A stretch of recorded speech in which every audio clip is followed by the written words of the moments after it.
Vedanta says that this world as it appears is not true. What we see, what we see, all these buildings outside, what we see, the events, the cities, the personalities of other people, and who we take ourselves to be. Vedanta says that this is not the actual truth. It's an appearance.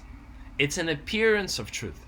But it's not actually who we are and what the world is. Very seemingly controversial statement. Okay? Not that the world does not exist. Vedanta says, no, no, no, no. The world very much exists, but it does not exist how it appears. So moving away from all the relative discussions of the world, now we're moving into kind of the absolute realm of spirituality. So we're kind of leaving behind the social sciences, the psychological sciences, the physical sciences. Now we're going to go into like a different dimension of spirituality, which compares the appearance of this world with the existence of God Himself. Okay, where do those two meet? What is the relationship between the omnipresent consciousness and who we take ourselves to be?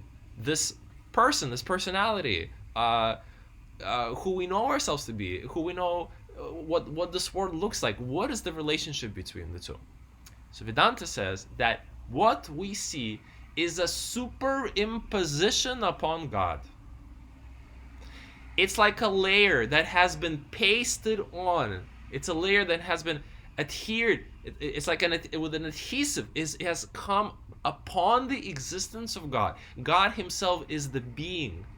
It is the actual substance of the world is God. The actual entity, the being Himself, the real existence of everything. If you could take anything that you look at and like, okay, I want to get to the actual existence of it, not from the material perspective, but from the perspective of an actual being. What is the being? The actual being is something very different from what we see with our eyes. Completely different. When you realize this in spirituality, eventually, when you realize this, you will be shocked. You will be shocked. And this layer of everything that you thought of, everything you believed in, is gonna come off. It's gonna be peeled away, and you're gonna be sitting there stunned. So you have to be ready for this truth. This is not such an easy thing. We're not accustomed to even looking for anything like this. But the actual being, the deity, the God, is something completely different of what we know about the world, which is why so few people realize this, let alone pursue this. Okay, so few people. It's described that the existence of God and the world is like, it's like the rope and the snake. Okay? The rope, it just lies there. It's just a rope. But we see the snake. To us, the rope appears as the snake. And then we get scared of it. We want to move it somewhere. We want to put it into a zoo. We want to put it into the wild. The snake moves and creates all these things. But in reality, it is not a snake. In reality, what we see, there's nothing to be scared of. It's just an appearance.